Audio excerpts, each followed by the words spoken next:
In March of 2020, we learned the exciting news that the Eurofighter was coming to DCS World, thanks to new third-party developer TrueGrit. There were some early preview pictures, some exciting interviews with Eurofighter, the head of TrueGrit, with Cap from the Grim Reapers and many others, but by the middle of 2021, news began to dry up and things had gone strangely quiet. Like many of you, I began to wonder if the project had run out of money, maybe the team had been dispersed, maybe the whole concept had collapsed into obsolescence. Many people, after all, having heard the initial news of that concept, questioned whether it was even possible to make the aircraft, given how new the airframe was compared to, say, the F-16, and therefore the relative secrecy of its engineering.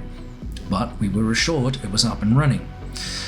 Now, I put out a video earlier this year wondering if the project was dead because we hadn't heard anything for quite some time. And of course it garnered some attention from the community, including from bigger players in the pond than me, such as Spudknocker. I guess we were all worried though that the project was a non-starter, given the excitement of it being in the game. Well, the good news was that not too long later we got our answer. TrueGrit had in fact been busy working on a partnership with Heatblur, which of course is great news. And then not long later we saw a promo video of the mighty aircraft doing battle with MiGs, and it was clear Eurofighter was back on the menu. But that was also some months back now. With Heatblur busy with upgrades to the F-14, the Forrestal aircraft carrier coming out, and a looming release for the AI version of the A6, I felt we were overdue perhaps for some more details from the team about the symbiosis between the two studios and the progress on the Eurofighter. Well, by coincidence, the Air Combat Experience uploaded a podcast just a few weeks ago, and we got some answers about this marriage between the two studios and what's been going on with the Eurofighter and what we can expect to see from it.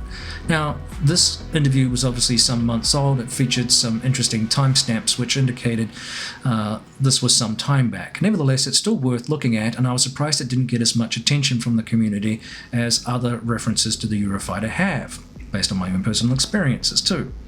Now, the good news is the video, or at least the podcast, was pretty interesting. It featured Gero, of course, who's head of TrueGrit, and one of his partners, Tits, both of whom happen to be former EF pilots and have extensive hours of real-world flight time with the aircraft between them. It also had Fragger, who's one of the graphic artists whose work you may be familiar with on Razbam projects, and he's also currently working with them on the BO-105 helicopter as well, so some experience there. From Heatblur, of course, we had Nick Deckard and Iron Mike, whom many of you will probably know from the forums pages with Eagle Dynamics. Now, the rationale for joining Heatblur was explained by Gero, is basically because of practicality, and he basically indicated that as the project began to wear on, they recognized a need to expand the team to produce the product and certainly to do it justice if they were going to do it at all. And if they couldn't expand the team, then they were going to have to partner up with another person or company to enable that to happen, and of course they found Heatblur, which was a great idea. Teaming up with an award-winning company made total sense, as they then had the benefit of an existing company's expertise, reputation in this case too, and experience with the DCS engine, and also producing, of course, complex aircraft such as the Viggen and of course the Tomcat, which are excellent projects, and then they could inject that experience into the EF project. Now, Gero admitted that in brokering that deal with Heatblur, which I imagine was a complex one, it meant that TrueGrit was silent for too long, something he indicated he regretted in retrospect. Now, we didn't go, of course, into details of what that deal was between Heatblur, but I can imagine that it would have been a complex one in terms of working out the divvying up of resources and, of course, compensation, and also probably licensing agreements and all that kind of stuff. It's very, very complex stuff, and they touched on some of that and the complexity of amalgamating products into the Eagle Dynamics universe, which totally makes sense. Now, with that marriage kind of cemented, the podcast team then began to ask all the usual pertinent questions about what the Eurofighter is going to look like as a product. And this is broadly what we're going to get. Of course, this is a synopsis, and a lot of this stuff is subject to change. So these are very, very broad. So what we are expecting, of course, is a German-based airframe since this is the SME area of familiarity for Gero and his team, and one that will of course initially be air-to-air capable only, with air-to-ground weapons and systems being implemented at a later date. So expect some buffet-style application in terms of the final guise of the aircraft build. It won't be strictly or exclusively based on the German model, but that's the springboard from which they are working. Now, they intend to produce, of course, a highly realistic representation of the real aircraft, with some restrictions, of course, on systems due to the secrecy we mentioned, not dissimilar, of course, to other modules in the game, but with the jet being a lot more modern, it's not known exactly yet how these may manifest themselves. These compromises should not impact the quality of the product, as both Gero and Tits are former pilots as well as sim fans, and Gero described building his own simpit for Falcon 4 as a case in point. So they're not going to compromise on the experience that we're going to have, and of course not everything can be recreated, as a discussion point we've had in the past on various aircraft. They're using photogrammetry as part of an aid in creating the aircraft, so expect a very detailed hand-built model as seen with other heat blur simulations modules.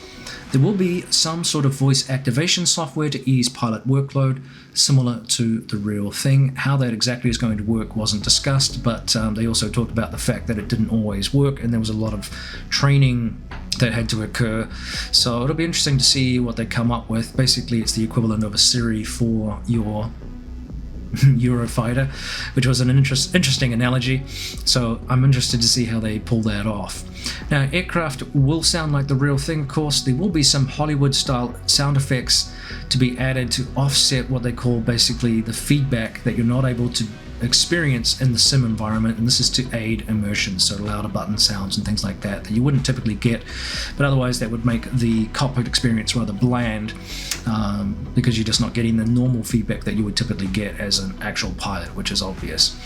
Now, they have already conducted some CFD data trials with the Iris-T and the Meteor missiles using open source material. They will work closely with ED on implementing them into DCS, given they are new missiles and also potentially contentious, something that we saw a little bit with the AIM-54. Now, they considered this a lot of work, in quotes, due to the nature of things needed to be implemented involving these missiles, some of which appear not to be modeled, such as the ramjet engine on the Meteor, for example, and a few other things as well. But they're going to be as transparent as they possibly can with regards to that and share as much information with us and, of course, ED where practical, to prevent any kind of ill feeling or again, avoiding contentiousness with regards to those particular missiles, particularly the Meteor, which is capable of shooting quite a long way away. Now, for those unfamiliar with those two missiles, the Iris-T basically is a short-range IR missile similar to the AIM-9, and the Meteor being a large radar-guided affair, which is similar to the AIM-54 in size and length and all the rest of it, although it is capable of probably higher maneuverability compared to the AIM-54. They're telling us here that the aircraft will be a beast in dogfighting, especially when clean, and certainly we know this from real-world pilots who have praised its capability in the 1v1 arena, but we also know that it's very capable, similar to an F-15 role, at the higher altitudes as well. So it's quite a versatile aircraft, and again, this is going to make it quite an interesting introduction to the game.